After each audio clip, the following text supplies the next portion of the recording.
बिस्मिल्लाहिर्रहमानिर्रहीम। अस्सलाम वालेकुम students. Topic number 8, excretion in animals, chapter 15, homeostasis. In the last topic we discussed excretion in plants. Now we will discuss excretion in animals. First of all, we understand different excretory products of the organisms, animals के जो जानवर होते हैं, animals होते हैं, उनकी जो excretory products हैं वो डिफरेंट एनवायरनमेंट के अंदर डिफरेंट होती है। मीन के excretory प्रोडक्ट का उसकी एनवायरनमेंट के साथ एक रिलेशन होता है। For example, if an organism inhabit hypotonic environment, जहाँ पे उसे ऑस्मोटिक फ्लडिंग का सामना है, वाटर तेज़ी से उसकी बॉडी के अंदर इंटर हो रहा है, तो ऐसे ऑर्गेनिज्म को अपनी बॉडी से वाटर क्या करना है, रिमूव करना है। It is necessary for its survival. So fresh water organisms, वो वाले ऑर्गेनिज्म जो फ्रेश वाटर को इनहेबिट करते हैं, उस केस में वाटर क्या कहलाएगा, एक्सक्रीटरी प्रोडक्ट इन हाइपोटोनिक एनवायरनमेंट।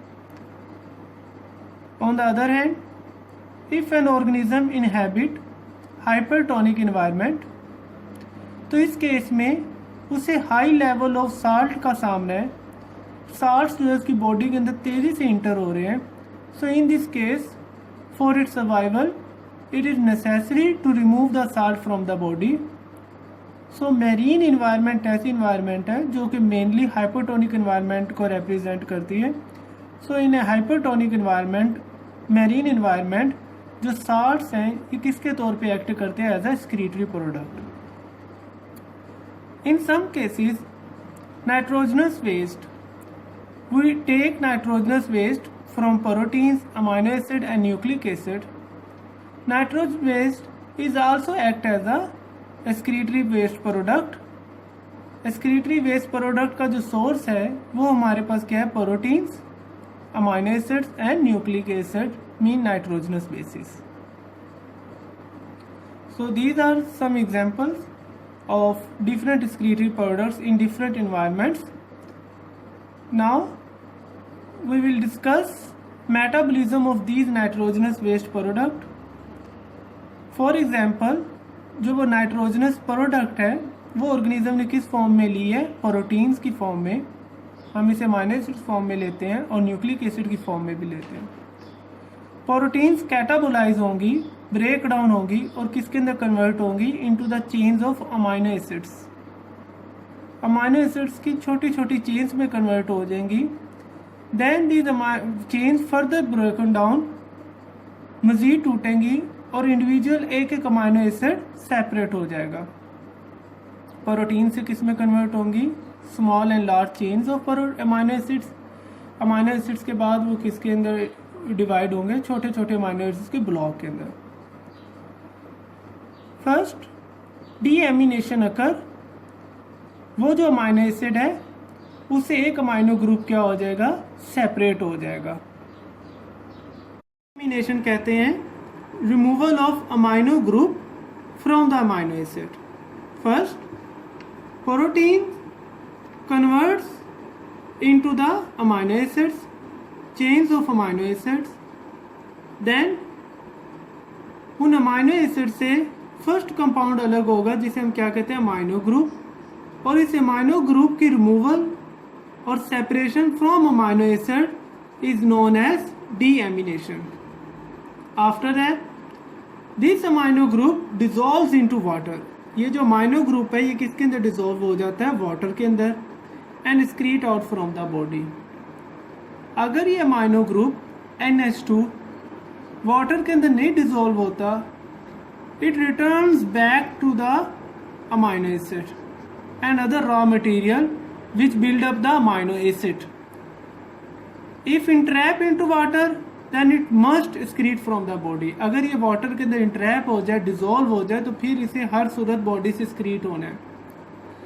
अगर ये वाटर के अंदर नहीं डिसॉल्व होता, then there are chances of recycling और रीयूज। यही वाला अमाइनो ग्रुप जो है दोबारा रिसाइकल होके एक न्यू अमाइनो एसिड बिल्डअप कर देता है.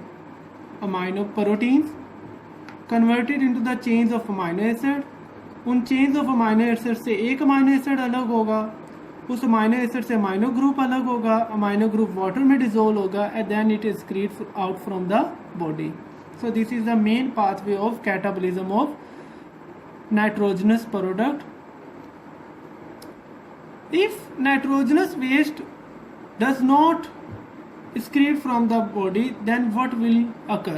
Elevated level of nitrogenous waste cause convulsions, and after that it leads to coma, and long state or long term coma leads to death.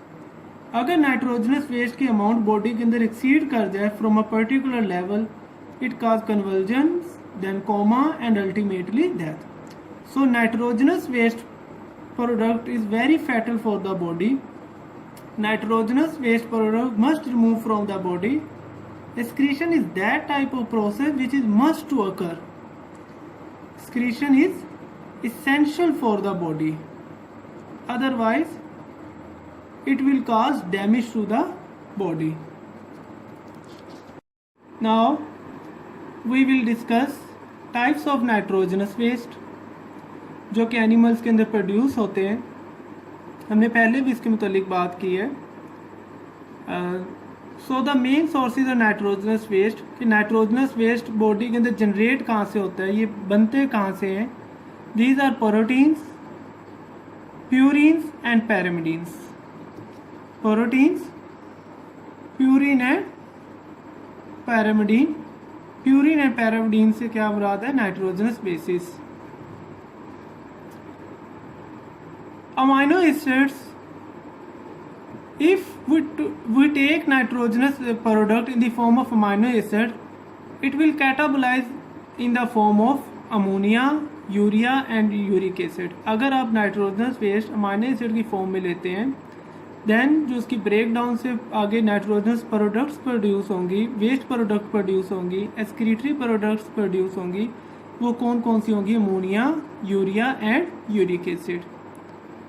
And in small quantity creatinine, trimethyl oxide. If we take nitrogenous product in the form of amino acid, it will categorize into the following substances or products: ammonia, urea and uric acid majorly, creatine or trimethyl. Actually ammonia, urea, uric acid in large quantity and in small quantity these substances, ये depend करता है on the availability of water. We will discuss this topic in the next lecture inshallah. If we take nitrogenous product in the form of purine and pyrimidine, in another form in the form of nucleic acid or nitrogenous bases, then it will catabolize into hypoxanthine, xanthine, uric acid, allantoin, urea, ammonia. अगर आप nitrogenous waste purine और pyrimidine की form में लेते हैं तो फिर ये 6 तरह के डिफरेंट सब्सटेंसेस और वेस्ट प्रोडक्ट बनेंगे. अगर अमाइनो एसिड और प्रोटीन की फॉर्म में लेते हैं तो फिर ये वाले वेस्ट प्रोडक्ट्स बनेंगे. So this is all about today's lecture.